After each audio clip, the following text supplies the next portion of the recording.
Les amis, donc dans cette deuxième partie de podcast, nous allons voir comment se débarrasser concrètement de la peur en trading. Donc, je suis vraiment encore une fois désolé de commencer cette vidéo comme ça, mais mauvaise nouvelle pour vous. Voilà. Mais écoutez, ça va être très intéressant. Plus vous essaierez en fait de vous débarrasser, plus elle sera tenace. Et ce n'est certainement pas en essayant de trouver une explication rationnelle, tout comme nous venons de le faire au cours de cet article, de ce podcast, que nous allons y arriver.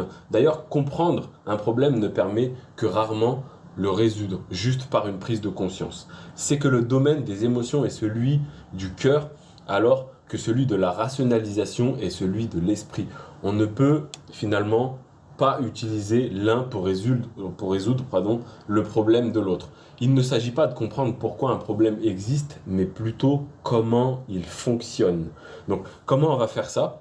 En fait, notre cerveau ne fait pas la différence entre réalité et rêve. Les expériences des psychologues ont montré que le cerveau n'est pas réellement capable de faire la différence entre une scène réelle et une scène imaginée. Reprenons la définition du Larousse. Donc, en présence ou à la pensée d'un danger réel ou supposé. Si le danger n'est pas devant nous, ce que nous l'anticipons ou en projetons sa réalisation. C'est donc que nous plaçons dans un futur qui n'a pas encore eu lieu et que nous le vivons comme s'il était réel. C'est le propre des gens anxieux, celui de ne pas être en mesure de profiter de l'instant présent. Voilà. La clé serait donc double. Tout d'abord, il convient de rester focalisé sur le moment présent. Voilà. Pour ce faire, plusieurs techniques existent. La plus connue est bien sûr la méditation. Il existe énormément de techniques sur le web. En tout cas, j'apprécie celle de la méditation personnellement pour vous dire, pour apprécier votre pleine conscience. Vous trouverez plein d'informations dans l'ouvrage Un temps pour la méditation de Karl de Miranda. Je l'ai bien sûr lu, je lis actuellement au quotidien et bien sûr sur Internet aussi. Ensuite, deuxièmement, on peut également utiliser l'imagination pour modifier votre réalité et du coup, nous allons voir comment on va pouvoir faire tout cela. Donc j'aimerais juste vous citer une citation déjà de Hans Selin. Voilà, il dit que ce n'est pas le stress qui nous tue, mais notre réaction face à lui. Très intéressant. Donc la plupart des psychologues indiquent que le fait de fuir ces problèmes les aggrave. Il paraît en effet clair de faire face à nos pensées négatives et nos peurs pour pouvoir s'en libérer. On imagine mal, en effet, se soigner de son agoraphie en restant cloché. C'est ça, hein, tout simplement. Toutefois, ce n'est pas suffisant et comprendre les origines de son trouble n'est pas garant de sa résolution. Si vous avez peur du vide et que vous comprenez que cela vient d'un épisode traumatisant de votre enfance, vous n'allez pas régler ce problème juste en le sachant. A l'inverse, vous allez encore moins le résoudre en vous exposant inutilement à des situations où vous rencontrez le vide. Voilà, le fameux traitement du mal par le mal. Vous le solutionnerez en modifiant le regard que vous portez sur votre problème afin de modifier la manière dont vous y réagissez. Il ne s'agit donc pas de faire comment Il ne s'agit pas, de faire comme si vous n'aviez plus peur, mais de faire comme si vous n'aviez plus peur d'avoir peur.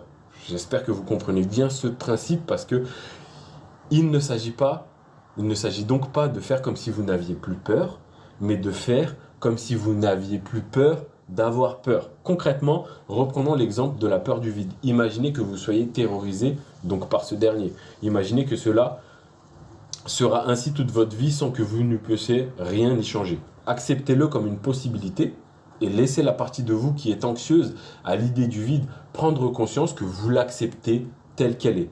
Sachant cela, elle ne créera plus de panique car elle saura qu'elle sera acceptée sans contrepartie et donc que son existence n'en sera pas alternée. Et donc pourquoi cela fonctionne? Eh bien tout simplement, comme on l'a vu plus haut, parce que le cerveau ne fait pas la différence entre le rêve et la réalité. C'est donc que notre imaginaire crée du réel en s'imaginant comme faisant l'expérience d'être accepté et compris quand nous aurons peur. Après tout, ce n'est pas si grave d'avoir peur. Nous n'aurons plus peur d'avoir peur. Vous aurez toujours peur, mais pas au point de créer une panique incapacitante. Et donc, tout cela pour vous dire que appliqué au trading, cela signifie donc que vous acceptez de perdre l'intégralité de votre capital sans que votre valeur de trader ne soit mise en cause. En corollaire, il vous faut donc mettre en jeu une somme d'argent qu'il est possible de perdre sans impacter tout simplement votre quotidien. Et ce sont les choses que nous ne connaissons pas qui font peur en trading également. L'autre phénomène qui accentue la peur est bien sûr l'inconnu.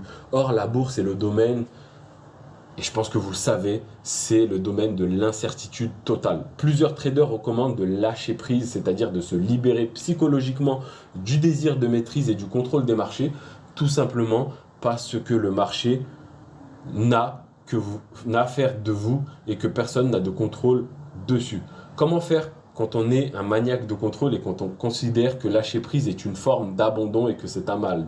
Donc la solution, consiste tout simplement à prendre conscience que le trading n'est pas une approche discrétionnaire où vous devez gagner à chaque fois pour être un gagnant au final. Et je vais le répéter les amis pour que vous compreniez bien ce processus. La solution donc consiste tout simplement à prendre conscience que le trading n'est pas une approche discrétionnaire où vous devez gagner à chaque fois pour être un gagnant au final. Le trading est une approche statistique qui nous fait gagner que sur le long terme. Il est donc normal de perdre régulièrement. Le truc en fait est de faire en sorte que perdre peu déjà quand on perd et de gagner plus quand on gagne. Et la meilleure approche est donc de comprendre les marchés, pas pourquoi ils montent ou descendent ou stagnent, mais d'identifier s'ils montent, s'ils descendent ou s'ils stagnent. Et pour ce faire, il y a plusieurs types de techniques que vous pouvez appliquer. Et donc, connaissant le contexte, il nous est alors plus facile d'être en phase avec les marchés, d'entrer au bon moment et de rester en position jusqu'à ce que le contexte se termine. Et voilà. Et donc, gros chapitre, je pense pour moi, parce que c'est vraiment important cette analyse de comment on va pouvoir se débarrasser de la peur, en tout cas de la maîtriser au maximum. Et donc, je vais vous faire un résumé ici. Donc, notre peur en trading, en fait, vient plus d'avoir tort que de perdre de l'argent. En prenant conscience que il est normal de perdre régulièrement, il n'est pas honteux d'avoir peur de perdre et que cela ne sert à rien de vouloir lutter contre cette peur.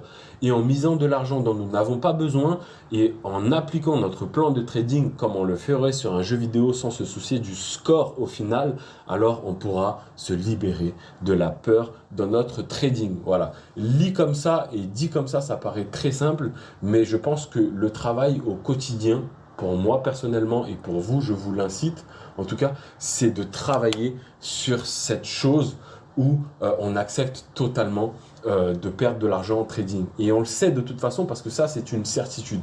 En tout cas, il est de notre ressort de pouvoir justement appliquer la gestion de risque adéquate à cette émotion qu'on a, à cette psychologie qu'on a, et justement de respecter tout ça avec le plan de trading. Voilà, comme on le ferait sur un jeu vidéo, sans se soucier du score au final, mais on le fait tout le temps, on le répète, et aussi de se dire qu'il n'est pas honteux d'avoir peur de perdre en trading et que cela ne sert à rien de vouloir lutter contre cette peur. Voilà, grosse vidéo les amis, j'espère que ça vous aura plu et je vous retrouve dans le prochain podcast. C'était Ivano. Ciao!